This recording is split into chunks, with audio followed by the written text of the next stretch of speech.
আসসালামু আলাইকুম। দূরের এবং কাছের আশা করি সবাই খুবই ভালো আছে। আমি আজকে তৈরি করে দেখাবো পালং শাক ভাজি। এভাবে পালং শাক রান্না করলে বাড়ির সবাই খুব চেটেপুটে খাবে। ঠিক এমনভাবে রান্না করেছি আমি আজকের এই পালং শাক। তো চলুন চলে যাই আমাদের রেসিপির মূল পর্বে। এখানে আমি নিয়েছি পালং শাক,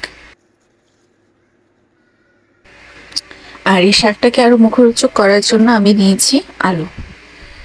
তো শাক আর আলুকে আমি ভালোভাবে কেটে শাকগুলোকে ভালো করে কুচি করে এভাবে নিয়ে নিয়েছি, এবং আলুকেও ছিলে ধুয়ে ঠিক এরকম সাইজ করে কেটে নিয়েছি।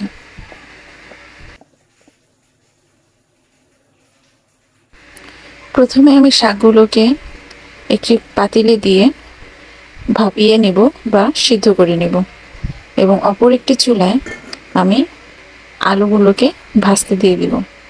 এখানে আমি পরিমাণ মতো তেল নিয়ে নিয়েছি, এবং তেল নেওয়ার পর তেল যখন ভালোভাবে গরম হয়ে উঠেছে, গরম তেলে আমি আলুগুলোকে ভেজে নিচ্ছি।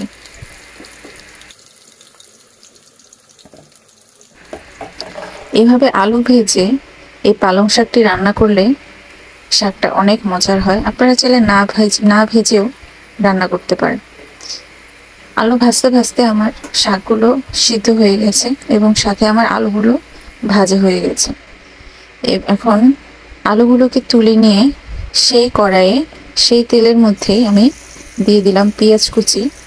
পেঁয়াজগুলো হালকা লাল বর্ণ হয়ে আসলে আমি এর মধ্যে দিয়ে দিব দুটো শুকনো মরিচ, এবং শুকনো মরিচ এবং পেঁয়াজ একটু হালকা ভাজা হয়ে আসলে আমি এতে দিয়ে দিব চিংড়ি মাছ।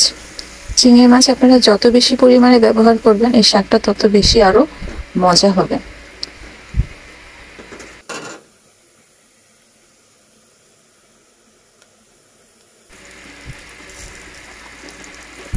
তো চিংড়ি মাছটা এভাবে আমি হালকা কিছুক্ষণ ভেজে নেব।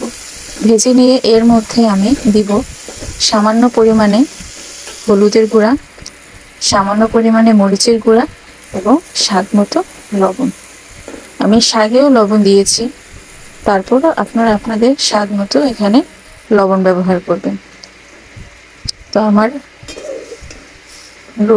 পেঁয়াজ এবং চিংড়ি মাছ ভাজা হয়ে গিয়েছে। এর মধ্যে আমি শাকগুলোকে দিয়ে দিচ্ছি অনেকটা বাগারের মতো। তো শাকগুলো দেওয়ার পরে শাকের উপরে আমি আলুগুলোকে দিয়ে দিব, এবং কিছুক্ষণ নাড়াচাড়া করে শাকের পানি কিছুটা টেনে আসা পর্যন্ত আমরা শাকগুলোকে ভাজি করে নেব। আপনারা চাইলে একদম শুকনো শুকনো করেও ভাজি করতে পারেন, অথবা আপনারা যদি একটু পানি পানি খেতে পছন্দ করেন সেক্ষেত্রে শাকের এই পানিটা আপনারা এভাবেই রেখে দিতে পারেন। তো আমরা কখনোই শাক একদম শুকনো করে খাই না, আমাদের শাক ভাজিতে সবসময় হালকা একটু পানি থাকে। তো আমি এই শাকটাকে পুরোপুরি না শুকিয়ে কিছুক্ষণ রেখে দিয়ে ভালো করে ভেজে নিয়ে হালকা পানি থাকা অবস্থায় শাকটাকে আমার সার্ভিং প্লেটে নামিয়ে নিয়েছি। বিশ্বাস করুন এই শাকটা খুবই মজার হয়, আর আমি এভাবে শাক রান্না করলে এই শাক দিয়েই দেখা যায় 2 প্লেট ভাত অনায়াসে শেষ হয়ে যায়। তো আশা করি আপনারা এভাবে ট্রাই করবেন এই শাক ভাজিটা, এবং ট্রাই করে আমাকে অবশ্যই জানাবেন যে পালং শাক দিয়ে আলু চিংড়ি কেমন হয়।